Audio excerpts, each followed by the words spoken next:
Hello friends, welcome to Fatima சமையல்.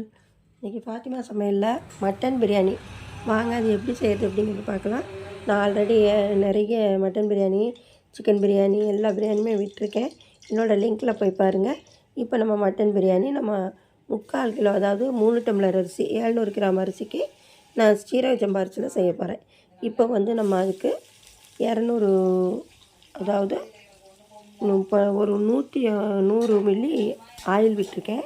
அதில் பட்டை, கிராம்பு, ஏலக்காய் இது கொஞ்சம் போட்டு அது வெடித்ததுக்கப்புறம் ஆனியன் ஒரு 3 தான் விட்டுருக்கேன். ஒரு 100 கிராமுக்கு 150 கிராம் தான். கொஞ்சமாக தான் நான் ஆனியன் போட்டிருக்கேன். ஒரு 3 வெங்காயம் அதையும் போட்டு அது நல்லா செவக்கட்டும்.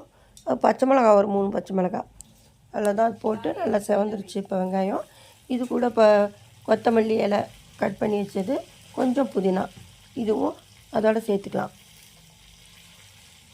சேர்த்து இது அது நல்லா பொரியும், நல்லா ஆயிலில். அது நல்லா அப்போ தான் நல்ல வாசனை கிடைக்கும். நம்ம இது போட்டாச்சு. இஞ்சி பூண்டு விழுது ஒரு 4 ஸ்பூன் போட்டிருக்கேன். பூண்டு இஞ்சி மொத்தம் சேர்த்து ஒரு 4 ஒரு 5 ஸ்பூன் போட்டாச்சு.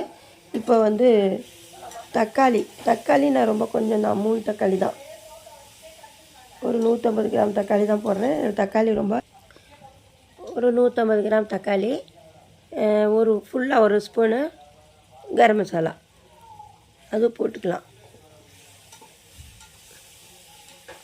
இது கொஞ்சம் நல்லா வாசனை வர வரைக்கும் நல்லா வதக்கிட்டு தக்காளி வதங்கட்டும். இது வரைக்கும் என்னோடய சேனலை சப்ஸ்கிரைப் பண்ணாமல் இருந்தால் சப்ஸ்கிரைப் பண்ணிடுங்க. பிடிச்சிருந்தா லைக் பண்ணுங்கள், கமெண்ட் பண்ணுங்கள்.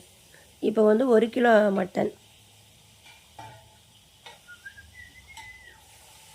1 கிலோ மட்டனுக்கு நான் 700 கிராம் அரிசி, அதாவது ஒரு 3/4 கிலோ போடுறேன். இப்போ அது கறியும் சேர்த்து நல்லா வதக்கிக்கலாம். மிளகாத்தூள் ஒரு நல்லா ஃபுல்லாக ஒரு ஸ்பூனு, காரமாக இருந்தால் போட்டுக்கோங்க. இது கொஞ்சம் காரம் இல்லாத தூள், அதனால் நான் 1.5 ஸ்பூன் போடுறேன். காரமான தூளாக இருந்தால் 3/4 ஸ்பூன் போட்டாலே போதும். உப்பு அதுக்கு தேவையான உப்பையும் போட்டாச்சு. எல்லாமே போட்டுட்டு நல்லா வதக்கிடுங்க. கொஞ்சம் வதங்கி அது தண்ணி விடும்போது நம்ம கொஞ்சம் தயிர் விட்டுக்கலாம். நான் தயிர் எப்போ வேணாலும் விடுவேன். தயிர் ஆனியன் கூட விடுவேன், தக்காளி போட்டதுக்கப்புறம் தயிர் விடுவேன். இப்போ மட்டன்லாம் போட்டு வதக்கிட்டு தயிர், நம்ம தயிர் எப்போ வேணாலும் சேர்த்துக்கலாம். இப்போ தான் தயிர் சேர்க்கணும் அப்படிங்கிறதுலாம் எதுவும் இல்லை.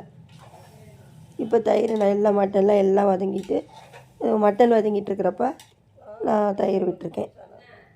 நல்லா ஒரு 150 மில்லி 200 மில்லி தயிர் விடலாம். 10 ரூபா பாக்கெட்டாக இருந்தால் ஒரு பாக்கெட் விடுங்க. அப்படியே அந்த லைக் பட்டனையும் டச் பண்ணிடுங்க. தேங்க்யூ. இது நல்லா வேகட்டும். இப்போ நம்ம தண்ணி விட்டுக்கலாம். அந்த மிக்ஸி ஜார்லாம் கழுவி வச்ச தண்ணியை நான் கொஞ்சம் ஊற்றுறேன். அதை ஊற்றிட்டு அந்த தண்ணி அந்த மட்டன் மறையிற லெவலுக்கு இருந்தால் போதுங்க. அப்போ இல்லைன்னா தீஞ்சு போயிடும், ரொம்ப தண்ணி கம்மியாக விட்டோம்னா. இப்போ அதை விட்டுட்டு இப்போ நம்ம குக்கர் விசில் விட்டுடலாம். வேகட்டும். வெந்ததுக்கப்புறம் நமக்கு தேவையான அளவு விசில் விட்டு எடுத்துக்கலாம். நம்ம குக்கர் எப்படி 5 விசில் 6 விசில் நல்லா கொஞ்சம் வேகணும். ரொம்ப குழஞ்சி வெந்தாக்கா மட்டனில் அரிசி போட்டு நம்ம கிண்டுறப்ப உடஞ்சி போயிடும். அந்த அளவுக்கு பார்த்து பண்ணிக்கணும். இல்லை நீங்கள் அடுப்பிலே வேக விட்டாலும் ரொம்ப நல்லது தான். இப்போ இதில் நம்ம 1 டம்ளர் அரிசிக்கு 2 டம்ளர் தண்ணி வீதம். இது சீரக சம்பா அரிசி, அந்த அளவில் அந்த மெஷர்மெண்ட்டில் நான் விடுறேன். இப்போ இது ஒரு 3 டம்ளர் அரிசி. இப்போ அதுக்காக நான் ஒரு 6 டம்ளர் தண்ணி விடுறேன். நமக்கு அந்த மட்டனில் எவ்வளோ தண்ணி இருந்துச்சு அப்படிங்கிறத பார்த்துட்டு அந்த லெவல் நமக்கு தெரியும்.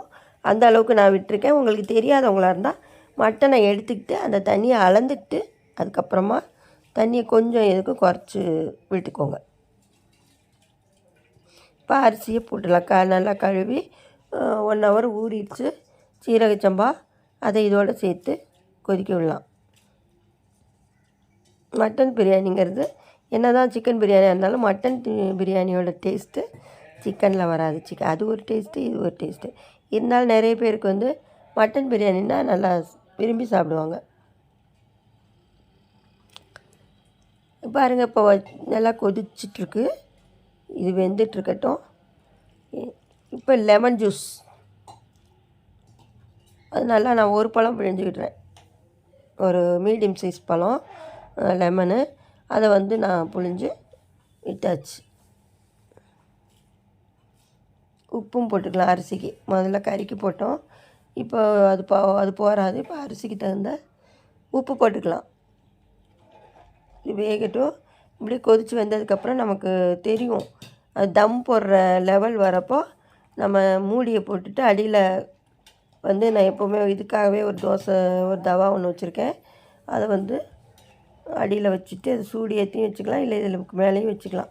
வச்சுனா நமக்கு சோறு வந்து அடியில் அந்த அரிசி பிடிக்காமல், பிரியாணி பிடிக்காமல் ஒரே லெவலில் எல்லாமே வெந்திருக்கும். அதுக்காக தான் நம்ம அந்த தவாவை வைக்கிறது. எல்லாருமே ஒரு பழைய தவா இருக்கும், நம்ம வீட்டில் எல்லாருமே எடுத்து போட்டிருப்போம். தோசை வராது, இது பண்ணாது, அந்த மாதிரி ஒரு தவா ஒன்று வச்சுக்கோங்க. அது வச்சுக்கிறது நல்லது. இந்த பிரியாணிக்கு, குஸ்கா பிரியாணி, இந்த மாதிரி தம் போடுற ஐட்டம், அந்த அதுக்கெல்லாம் இது ரொம்ப நல்லா யூஸ்ஃபுல்லாக இருக்கும். தூக்கி போட்டுறாமல் வச்சுக்கோங்க. பாருங்க, இப்போ நம்ம இது தம் போடுற லெவலுக்கு வந்துருச்சு. இந்த மாதிரி இருக்கும்போது தான் நம்ம தம் வைக்கணும். நெருப்பாக இருந்தால், நம்ம விறகடுப்பாக இருந்தால் நெருப்பு அள்ளி வைப்போம். இப்போ வந்து நம்ம விறகடுப்பில் செய்யலை, நம்ம கேஸில் செய்கிறதுனால இப்போ அடியில் ஒரு தவா வச்சுட்டு நம்ம குக்கரை போட்டு விசில் மூடியை போட்டுடலாம். இந்த தவா அதுக்காகவே வச்சுருக்கேன். இதில் வந்து தோசை சப்பாத்தி எதுவுமே நான் யூஸ் பண்ணுறதில்ல. இப்போ வந்து இது வச்சுக்கலாம். மூடிட்டு கொஞ்சம் நெய் விட்டுருங்க. நான் ஒரு 50 கிராமுக்கு மேலேயும் நெய் விட்டுருக்கேன். கொஞ்சம் ஆயிலும் கொஞ்சமாக தான் விட்டுருக்கேன். மொத்தமே 150 மில்லி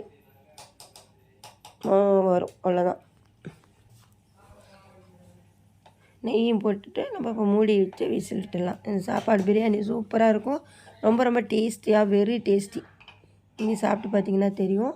இப்போ பாருங்கள், ரெடி ஆயிடுச்சு. நான் குக்கரை மூடிட்டு அதை எடுத்தாச்சு. ஒரு 10 நிமிஷம் சிம்மில் வச்சு எடுத்துகிட்டு அந்த பிரியாணி ரெடி ஆயிடுச்சு பாருங்கள். இது வரைக்கும் என்னோடய சேனலை வாட்ச் பண்ண எல்லாருக்கும் தேங்க்யூ சொல்லிக்கிறேன். அடுத்து நான் நல்ல ரெசிபியோடு வரேன்.